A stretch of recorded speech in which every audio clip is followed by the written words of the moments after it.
China Coast Guard, China Coast Guard, 5302. This is Indonesian Coast Guard calling you over. This is China Coast Guard on the. Yes, sir. As information, sir, you are in Indonesian waters. You are on the position 05 degree, 27 minute, 367 second north, 109 degree, 29 minute, 023 second east, sir. China has an indisputable sovereignty over the island in South China Sea and the adjacent waters, and enjoys sovereign rights and the jurisdiction in the relevant waters, as well as the seabed and subsoil.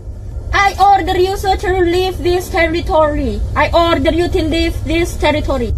Kunjungan kenegaraan 3 hari Presiden Prabowo di Cina sejak Jumat tanggal 8 November tahun 2024 telah berakhir dengan sederet kritik terkait penandatanganan Nota Kesepahaman atau MOU. MOU ini mencakup rencana pembangunan bersama maritim di dekat Kepulauan Natuna.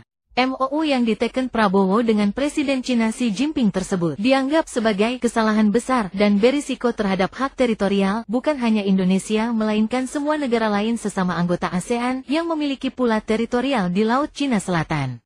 Bahkan pasca penandatanganan MOU tersebut, Kementerian Sumber Daya Alam dan Kementerian Urusan Sipil Tiongkok pada Minggu, tanggal 10 November tahun 2024, bersama-sama merilis nama standar beberapa pulau dan terumbu karang di Laut Cina Selatan. Dalam upaya untuk lebih menstandardisasi penggunaan nama tempat, ada 64 nama standar yang dirilis, antara lain Haoteng Sidao, Renai Nanjiao, dan Renai Beijiao. Beijing published a list of standard names for many islands in the South China Sea. Koran Hong Kong yang terbit sejak 1903, yakni South China Morning Post atau SCMP, bahkan menulis lebih galak. Dilansir KBA News TV, Senin, tanggal 11 November tahun 2024, SCMP menulis bahwa MOU untuk bersama-sama mengembangkan sumber daya maritim di dekat Kepulauan Natuna ini dikritik sebagai kesalahan besar. Para ahli memperingatkan bahwa MOU itu dapat melemahkan hak teritorial Indonesia dan memberikan kredibilitas terhadap klaim luas Tiongkok di Laut Cina Selatan, tulisnya. Meskipun pernyataan bersama tersebut menghindari penyebutan langsung mengenai pengembangan energi, Aristio Rizka Darmawan, dosen hukum internasional di Universitas Indonesia, mengatakan kepada This Week in Asia bahwa berbahaya bagi Indonesia untuk menandatangani dokumen yang mengakui kedua negara tersebut memiliki klaim yang tumpang tindih. Indonesia selalu bersikap tegas dalam 10 tahun terakhir bahwa kami tidak memiliki klaim yang tumpang tindih dengan Tiongkok. Namun, pernyataan ini menimbulkan pertanyaan mengenai hal tersebut, katanya seraya menekankan bahwa hal ini bertentangan dengan kepentingan Indonesia sendiri. We consider that this close collaboration between Indonesia and China will be a factor to stabilize and to increase the regional atmosphere of cooperation.